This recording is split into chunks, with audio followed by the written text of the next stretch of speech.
Douglas Graham, President of the Croswell Opera House and Fine Arts Association. It's my pleasure to thank you for coming and welcome you to the celebration of the 120th year of the historical Croswell Opera House. There's quite an agenda for this afternoon: the dedication of 2 beautiful historic markers, the opening performance of Tintypes, some special recognitions, and I understand that there are some very special surprises. So I invite all of you to stay seated for a little while after the performance and share in the excitement of this 120th anniversary. Now, moving right along, let me introduce Mr. Jim Lee. Jim's very excited about today, too. In 1978, Jim was 14 years old, and as his community project to earn his Eagle Scout Award, he had a newspaper drive and turned in over $131.80 as a contribution for a Michigan historic sign for the Croswell Opera House. That sum was the proceeds from the sale of over 4 tons of newspaper collected over 9 months. Now, the state office allowed our own Croswell people to write the inscription for their review and approval. So, Jim, if you want to assist me, I'll read the message for the audience.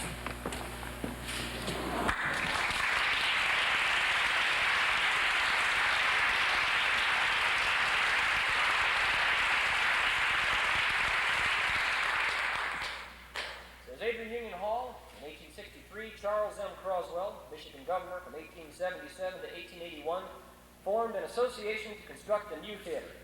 In 1866, bird's eye view of Adrian shows the completed exterior. Originally designated as the Adrian Union Hall, by 1887 it was called Croswell Opera House. The theater hosted such performers as Maud Adams, Edwin Booth, Mrs. Patrick Campbell, Charles Frohman, Victor Herbert and the Gilmore Band, Joe Jefferson, Thomas W. Keene, James Whitcomb Riley, Otis Skinner, and John Philip Sousa. In 1921, the interior of the building was renovated to show motion pictures. In 1967, the building was rescued by the Adrian Foundation from threatened demolition. Its care was then entrusted to the new Croswell Opera House and Fine Arts Association.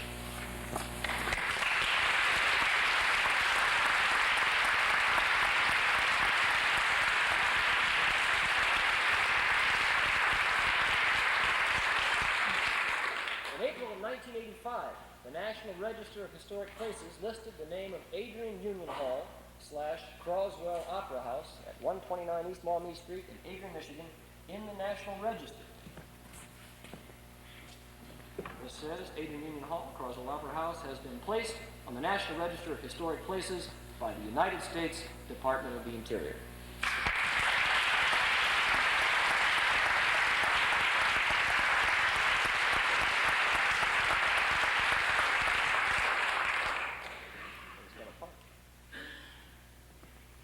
I'd like to thank you, Jim Lee, for your interest in the Croswell, and I'd like to challenge you and all others present to continue in the preservation of this theater, its historic markers and traditions, keeping them for enjoyment by future generations. To that end is this theater, the historic markers, and this audience dedicated. Thanks, Jim.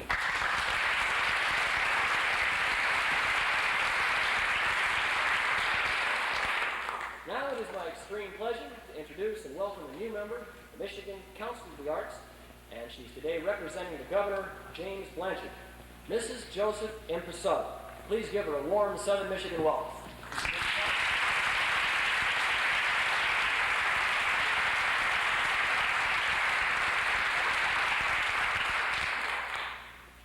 Good afternoon, ladies and gentlemen.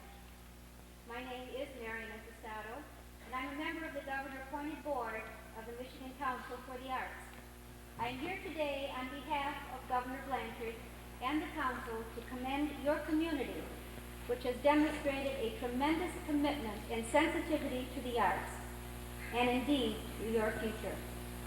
It is a pleasure and an honor for me to help celebrate the 120th birthday of the Croswell Opera House. This year, we at the Council are also celebrating a birthday, 20 years of supporting the arts throughout Michigan. We in Michigan are extremely fortunate that Governor Blanchard and the legislature see the great value and importance of the arts to the success and development of the state. This year, close to $12 million in state tax money was allocated to the arts through the Michigan Council of the Arts budget. Michigan is truly a national leader in this support for the arts, second only to the state of New York. Through the strong support of Governor Blanchard and the legislature, funds for the arts have been steadily increasing each year in spite of the variances in our state economy. Because Governor Blanchard and our friends in Lansing all increasingly understand that support for the arts is a solid gold investment, one that makes our communities attractive to locating businesses and to interested travelers. The bulk of the MCA's budget goes back to the state through our grant programs, which support a rich and varied range of regional organizations and institutions, local arts agencies, in-school arts activities, and individual artists. Grant funds support the arts in our state through contributing to the operating budgets of various organizations, to individual projects, to touring and outreach programs, artists' residencies in schools, and to the work of individuals. In fiscal year '86, the MCA funded 432 grant applications for more than $7 million. This was just awarded less than 2 weeks ago, including operational support for such fine organizations as the Croswell Opera House. But the state's investment to the MCA is hardly the sole support of the arts in Michigan. Each grant awarded by the council is matched in local funds. Without this partnership of state, local, and private dollars, the arts would cease to exist. The Croswell Opera House is a good example of how these funding sources coordinate with one another.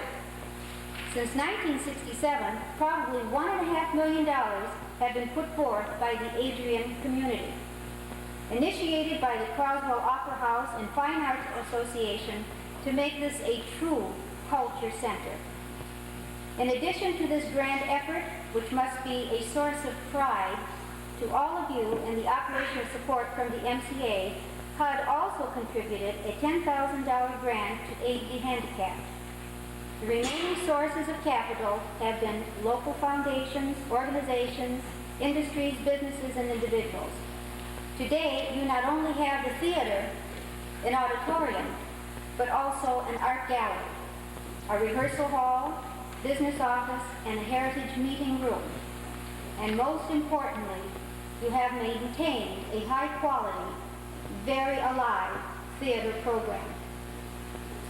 The Croswell Opera House is a good investment of both the public and private dollars that have gone into it, for it continues to significantly enhance the quality of life now and in the future, here in Adrian and in the state of Michigan.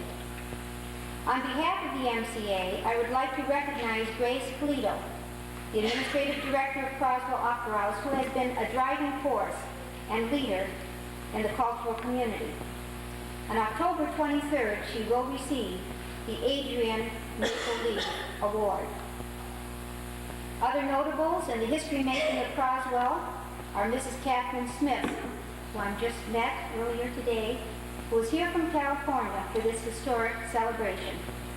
She is known as the matriarch of Croswell Opera House. And the late Mr. Charles Hickman, I just met, Stephen Hickman, his son, who bought the building and gave it to the Croswell Opera House and Fine Arts Association. Members of the Hickman family are here today for the event. Also in the audience, I have Richard Dunlap, Deputy Director of the Michigan Council of the Arts, Adrian College President, Dr. John Stanton, and Siena Heights College President, Sister Kathleen Reel. We commend the people of the city who have worked together to foster 120 successful years of great art. Now, on behalf of the Governor of the State of Michigan, James J. Blanchard, I would like to present the following. But may I bring Grace Polito, the Administrative Director, out here, and also Brevis Graham.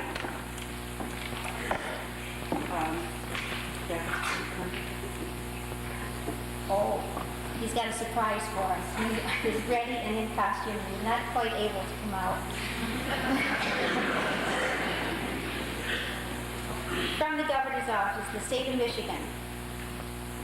Greetings. As Governor of the State of Michigan and on behalf of the citizens of our Great Lakes State, I am happy to extend my personal best wishes and congratulations to all associated with the Croswell Opera House and Fine Arts Association during this 120th anniversary celebration being held on October 12, 1986.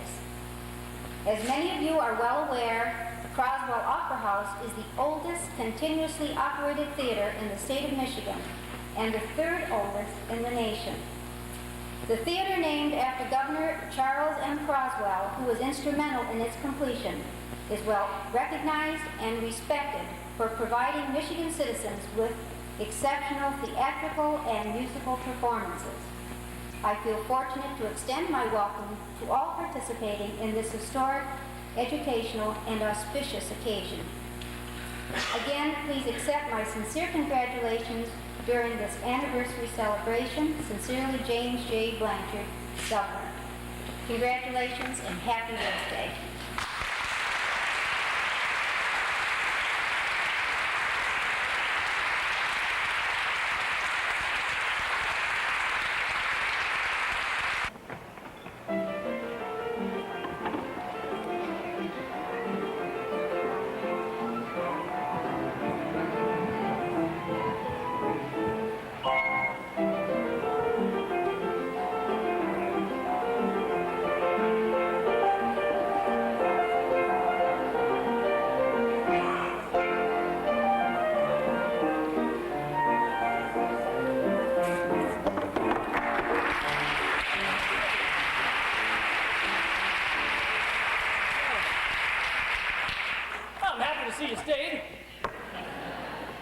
I'm going to ask some people to join me on stage for the next few minutes.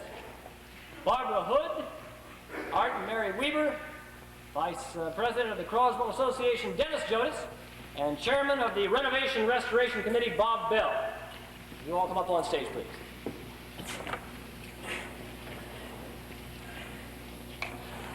There we go.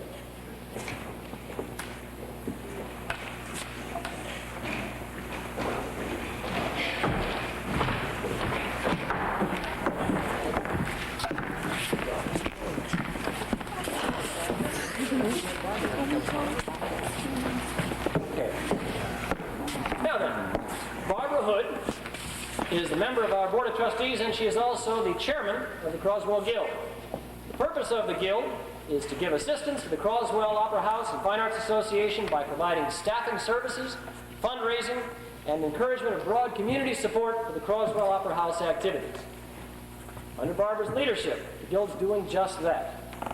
Please join me in congratulating Barbara as the 1986 Croswell Volunteer of the Year.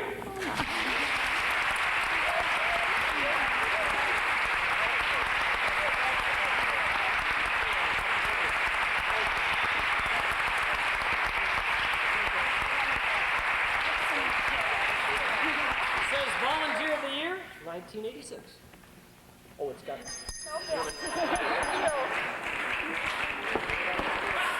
Don't let technical difficulties stand in the way. At this time, I would like to ask that past and present board members please stand and be recognized. Past and present board members, please stand and be recognized.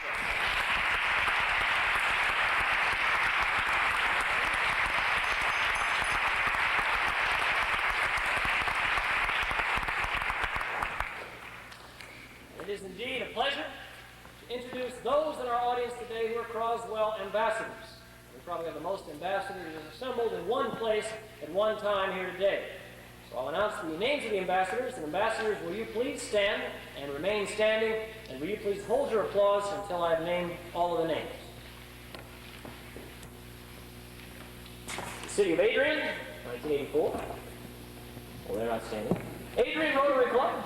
The Adrian Foundation, Baltimore, Ohio, Citizens Gas Fuel Company, Commercial Savings Bank, the Adrian Foundation, Mr. and Mrs. Charles Hickman, Dave and Shirley Hickman, Peter and Mary Lou Hickman, Stephen and Sally Hickman, Orville and Ruth Marillac, the Sage Foundation, Milton Shook, Catherine Smith, Dorothy Stublitz, Joan Woodward, the Herrick Foundation, Ray Moxie, Gaylord Baker, Carlo Heikkinen, Crosser Mike Watts, Al Britton, Bank of Lenawee County, and Paul Rainier.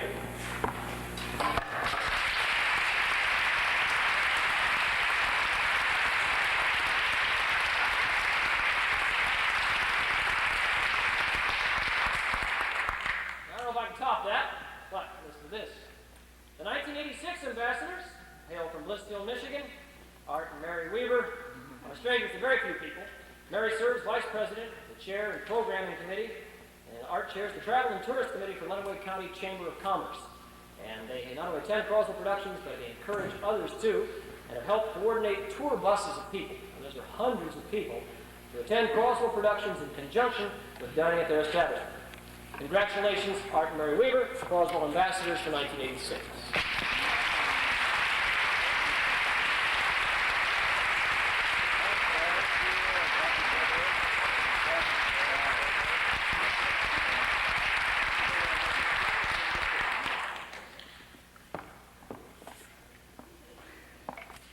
Okay, now, what? Mary, Art, and Barbara take their seats. I'm going to ask to assist me in accepting the next few tributes, Dennis and Bob. Let's first introduce Donna Clough, representing the Daughters of the American Revolution.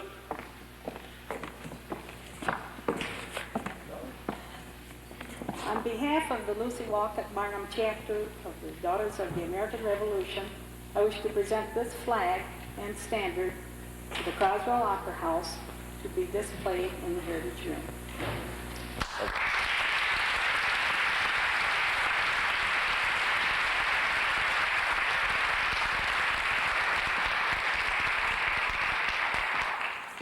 Thank you. Yeah, put it over on this side. Stage is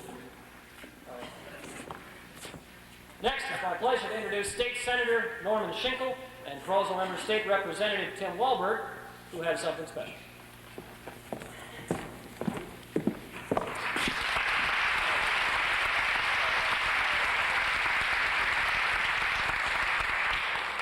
It's a privilege to be here on this platform and feeling like a straight man and what's the other guy called? Supposed to ask for Senator Schinkel to show the picture of his baby if he has one. But I won't. It's a great privilege to be involved with Croswell at this time in their history, having not had to have gone through all 120 years, and to be the beneficiary of many good things, including what we've enjoyed today. So it is indeed a privilege to be involved in the presentation of state tribute to this fine institution, and more than that, to you individuals who have been involved in making it what it is today, and hopefully will continue it on to even a greater future than what we've benefited from in the past. State Senator Norm Schinkel has the tribute and would like to read that for us. Thank you, Tim. Both Tim and I were tempted in the backstage there to bring out two of the soapboxes, but we figured we didn't need them this modern day. Now, I want to mention to Tim here that I read this over before today, and I noticed that Charles Croswell, before he became as famous as he was a state senator. I wanted Tim to know that. And Can't win them all. he's also in the House, but I think he's in the House first, so that's what usually happens. Here's a special tribute from the Michigan Legislature for the Croswell Opera House. Let it be known that it's with great respect for all that this landmark symbolizes to all people of Adrian and of Michigan, that we are proud to offer tribute in commemoration of the 120th anniversary of the Croswell Opera House. This magnificent cultural center reflects the community pride and energy which are so much a part of the character of the people of Adrian. As the people of Michigan take a look to the past with the observance of our sesquicentennial, they need look no farther than the Croswell Opera House to catch a glimpse of the cultural development of our state and the role that the arts have played in the lives of the people of Michigan. The oldest continuously operating theater in Michigan and the third oldest in the entire nation, the Croswell Opera House is listed on the National Register of Historic Places and is a Michigan historic site. The Croswell Opera House was founded in 1866 as a result of the leadership of several prominent Adrian area citizens, most especially Charles M. Croswell, a gentleman whose accomplishments are of great significance in Michigan history. A former state senator, state representative, and speaker of the House, Charles Croswell served 2 terms as the governor of Michigan, and was especially esteemed for his vision and activism in Lenawee County as well. Since its construction, the Croswell Opera House has witnessed the march of emotions and aspirations of the people of the community. This stage has hosted great performers of the theater, vaudeville, minstrels, concerts, and lectures, and has served as a movie house and as a scene of many high school and college commencements, political conventions, special events, and as a temporary hospital for disaster victims. In spite of this impressive lineage, the Croswell Opera House, like many landmarks, mistakenly thought to have passed into obsolescence, faced the wrecking ball in 1967. It was at that time that the people and businesses of Adrian put on their finest performance as they banded together to save this treasure. Today, the beautiful facility serves as a site of theatrical presentations, lectures, concerts, dances, various educational activities, art and historical exhibits, and many special events which reflect the vibrant spirit of the people of Adrian. In special tribute, therefore, this document is signed and dedicated to commemorate the 120th anniversary of the Croswell House in Adrian. Signed by myself, Norman DeSchenkel, and Tim Walper, State Representative. And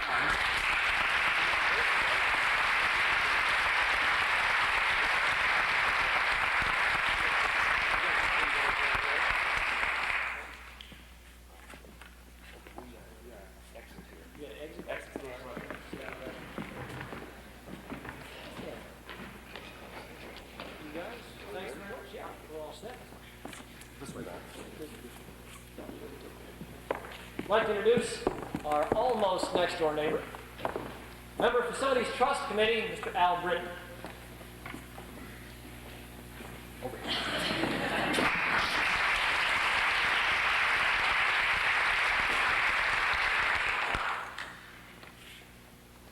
There are many reasons for us to be thankful that we live and work in Adrian and Lenawee County. And certainly one important reason is this beautiful theater, with the pleasant memories that it holds for each of us, plus the anticipation, the enjoyment that we experience, like the one we've just experienced. This community has a treasure that is going to continue to grow. Yet in a way, too, is a living monument to a foresighted man whose name endures with this opera house. Because 120 years ago, Charles M. Croswell literally staked his reputation on the strong belief that Adrian truly needed this theater. Early in 1866, with construction bogged down, he borrowed $10,000 personally to complete this project. Many of you might want to know that in today's dollars, that would represent about $75,000. Obviously, Mr. Croswell and those bankers made a good business decision for themselves, as well as the townspeople and the future. Croswell's life was highlighted by many achievements, as we've already talked about a little bit. In Adrian, Lenawee, and Michigan, all were lastingly touched with these accomplishments. At the age of 12, in 1837, he came here from New York City with his uncle, Daniel Hicks, who was a skilled carpenter and mason. The young man learned the trade, and with his uncle, in 1841, he helped build what later became the Croswell family home, which we presently know as the DAR home over here on Broad Street. 5 years later, Croswell began the study of law. He must have favorably impressed his counterparts, because while studying, he also served as deputy county clerk from 1846 to 1850. In 1852, as the Whig Party candidate, he was elected to his first public office, the Register of Deeds of this county. And during the next 29 years, he served the people in many elected positions. In partnership with Thomas M. Cooley, Croswell's law practice flourished along with his political successes. Perhaps too because he had the good foresight to realize that a new political approach would be favored by the electorate during that era. In 1854, he helped establish the Republican Party in Jackson, Michigan. The party and the voters continuously rewarded him, culminating in his nomination and election as governor of the state of Michigan in 1876. Croswell then was re-elected to the state's highest office 2 years later. Croswell married Lucy Eddy of Adrian in 1852. The couple had 5 children. 2 of them died in early childhood. His son Charles, a newspaper man, and later a manager of this theater, died at the age of 30. He had 2 daughters Hattie and Lucy, who became missionaries to India. After his wife's death in 1868, Croswell remained a widower until 1880 when he married Lizzie Musgrave of Charlotte. Returning to Adrian in 1881, the Lenawee County Savings Bank was fortunate to retain his services as its third president. Croswell served in that capacity until his death at the age of 61, nearly 100 years ago. He is buried in Oakwood Cemetery. Because Croswell's life included a significant chapter as a leader of the bank, as you know today, the Bank of Lenawee, it is now my great pleasure and privilege to honor this community and this theater with this handsome bronze bust likeness mounted on a beautiful pedestal of marble.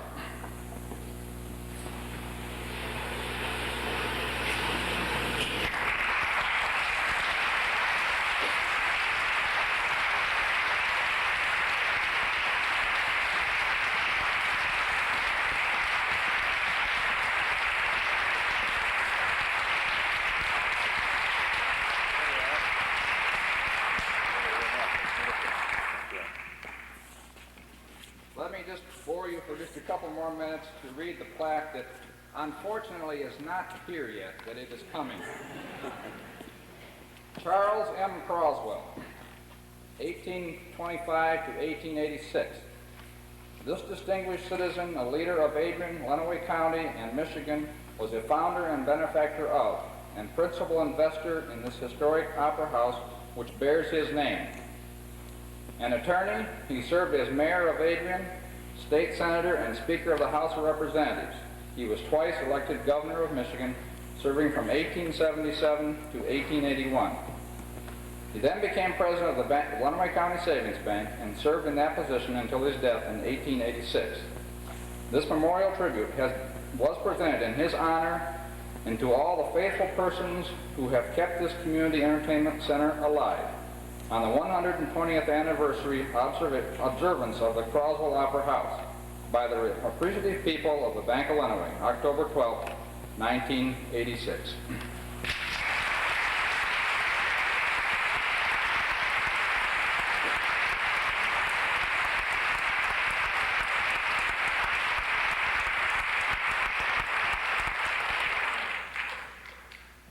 I would now like to introduce to you two very talented gentlemen who I've had the opportunity to meet. My first opportunity was to meet them on a scaffolding with stone dust from head to foot. First, John O'Connor, who sculptured the bust from which this bronze casting was made. When you have an opportunity to see this work, I know you'll have the same enthusiasm that he has. John, would you please stand?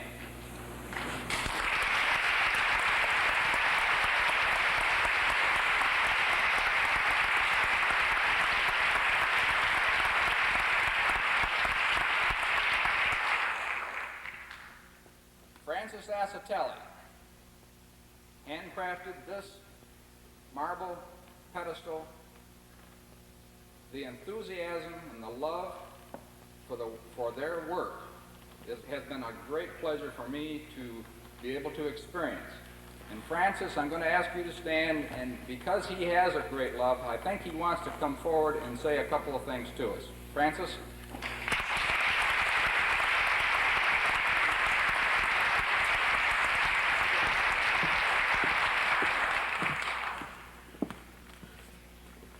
Actually, I asked Alan if he would save a couple of minutes for me to say something, just in the chance that it didn't get said before, and it didn't. I understand that there's a capacity of about 750 for the entire theater here. And I see a lot of empty seats.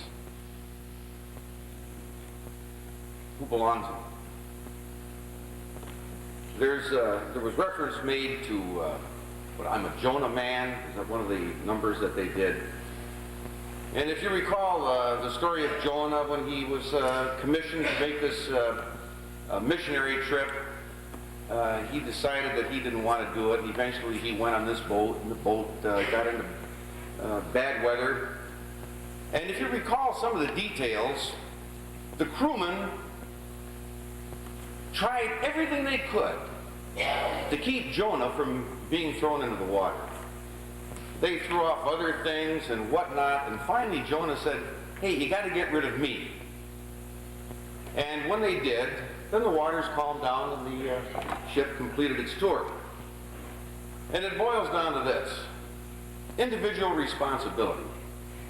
And I really wonder sometimes if you people realize the good fortune that you have in this community.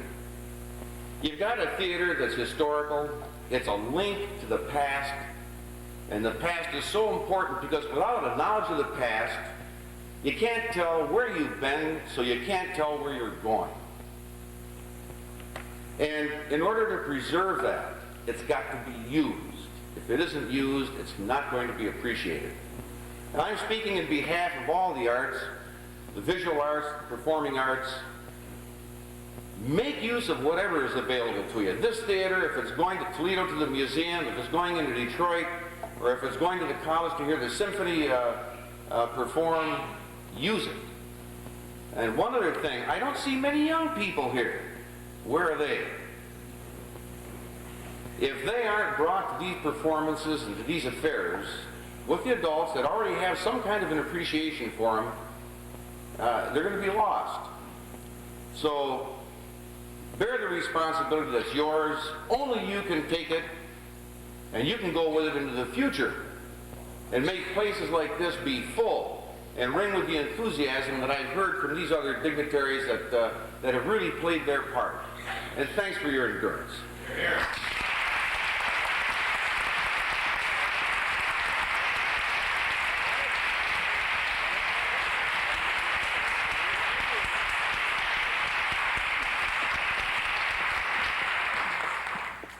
Thank you. Thank you, Alan. Thank you, Francis. Thank you, everybody. This is just indicative of the kind of support we've been getting from you and other members in this community, and we really appreciate it. Before we close today's festivities, I would like to recognize two people who really, really make this place go. Our artistic director, Bob Soler, and our administrative director, Grace Colito. Bob, if you'd step out of the booth a second, bring the lights up, please.